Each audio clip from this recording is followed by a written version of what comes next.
Hello, my friends. Today I would like to invite you on a small journey, a journey inward. It's a journey we often forget to take because our days are so filled with errands, responsibilities, and the never-ending stream of modern life. But I ask you now, in this very moment, to pause, take a breath, feel the gentle expansion in your lungs. Notice the quiet in-betweens of that breath. Then exhale and let your shoulders relax. You are here now, fully present. I want to speak with you about something simple yet profound. The way we see ourselves. You see, the mind is a curious instrument. It can be our greatest friend or our most deceptive foe. It's astonishing how easily we believe the stories we tell ourselves. And yet in many ways, these stories create our reality. If you walk around all day convinced that you are somehow unworthy or broken or inherently bad, you will unconsciously sabotage your own growth. You will push away opportunities without even realizing it. You'll see others thriving and believe such success is not for you. You may even engage in self-destructive habits, big or small, because some part of you believes it is your fate. But what if I told you that this is just one story among millions? That the mind, for all its wonder, is not the ultimate authority on who you truly are. Consider that the concept of I am bad or I am flawed is a fleeting thought that can be changed. Thoughts are like waves in the ocean of consciousness. They rise, they crash onto the shore, and they recede. They are not fixed. If a single wave looks menacing and dark, it soon dissolves back into the vast ocean and a new wave forms. So it is with our thoughts. They appear, they dominate our awareness for a moment, and then they vanish if we let them. Clinging to one wave, one negative story, believing it is the whole ocean, creates needless suffering. When we see ourselves in a negative light, it's as though we shut the curtains on our own inner world. Everything grows dim, our horizons close in, and we walk around assuming the sun is gone. But in truth, the sun has not ceased to shine. It is merely hidden behind a curtain we ourselves have drawn. The moment we are brave enough to peek through that curtain, we are reminded that the light never left us. This leads to a question. How do we gently open those curtains and remember our essential goodness? One of the most direct ways, surprisingly, is through compassion. Towards others, yes, but also towards ourselves. When you show kindness to a neighbor, volunteer for a charitable cause, or simply help a friend in need, notice what happens. Your sense of self shifts. You realize, I can do something good here. I can offer warmth to someone else. You begin to feel that you are not merely a bundle of flaws and regrets. You are capable of generosity. In doing so, you start to remember that your goodness was never truly lost. It just got buried under a pile of old beliefs. Extending compassion to others is a beautiful practice. Yet let us not forget the equally important practice of extending compassion to ourselves. We often forget that the relationship we have with ourselves is the foundation for every other relationship in our lives. If you would not speak harshly to a dear friend who is struggling, why do so to yourself? If you would not judge a friend for their most vulnerable moments, why judge yourself so strictly? Imagine treating your own heart as gently as you would a child who's learning how to walk. A child stumbles and falls many times before taking those first steps without support. Do we shame the child for falling? Of course not. We simply encourage the child to get up, keep going, and celebrate each little bit of progress. Now perhaps you find yourself wondering, is this self-compassion not just self-indulgence or denial of my shortcomings? On the contrary, True self-compassion embraces who you are now, complete with every shortcoming, and recognizes the possibility of growth. It doesn't pretend you are flawless, it simply refuses to condemn you for being human. It is, in a sense, the seedbed of positive change, because you allow yourself the space to learn, grow, and move forward without the suffocating weight of self-judgment.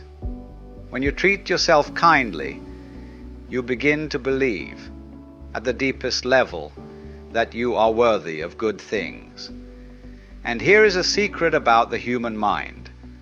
When you believe you deserve good things, you tend to notice those good things more often. You take the opportunities that arise. You make decisions that align with your well-being. You embrace rather than avoid the gentle path forward. This isn't some magical formula. It's simply how our attention and energy flow. The direction of our lives changes because our inner story changes. Of course, there will be challenges. We are all students in the classroom of life. We will face disappointments, heartbreak, loss, confusion. But how we interpret these moments can shift when we carry ourselves with kindness. Instead of proclaiming, "This happened because I am unworthy," you begin to say, "This happened because life is a mix of ups and downs. I can learn and move forward." And that subtle difference can bring about a profound change in how you navigate life. Instead of spiraling downward, you pause, breathe, and remind yourself of your capacity for goodness and growth. Another simple yet transformative practice is to consciously tend to your own well-being. Sometimes we get so carried away with the hustle and bustle that we forget to care for the very body and mind we live in. But imagine yourself as a caretaker of a garden. If you neglect your garden, forget to water the plants, never pull out the weeds, and never give it sunlight, the flowers within you wither. Caring for your garden might be as simple as getting enough rest each night, choosing nourishing foods, or giving yourself the gift of stillness for a few minutes each day. When you treat yourself well, you subtly reinforce the message, "I am worthy of care." Moreover, doing small acts of goodness, like smiling at a passerby, offering a genuine compliment, or giving your time to a cause you care about, can further reinforce a brighter self-perception. Acts of kindness are reminders that you are part of a larger tapestry. They dispel the illusion that you are isolated and trapped in your own problems. When you see the ripple effect of your kindness, you realize that you matter. You realize your influence is far greater than your own self-doubts would have you believe. Now, if you find yourself stuck in old habits of negative self-talk, I encourage you to start gently. You don't have to force yourself into grand acts of charity overnight. Even the tiniest step can begin to change the story you carry. Perhaps you can pause at the start of your day, just a few seconds, to thank your body for waking up once again. Or to set a simple intention, like, "May I be kind to myself and others today." It need not be complicated.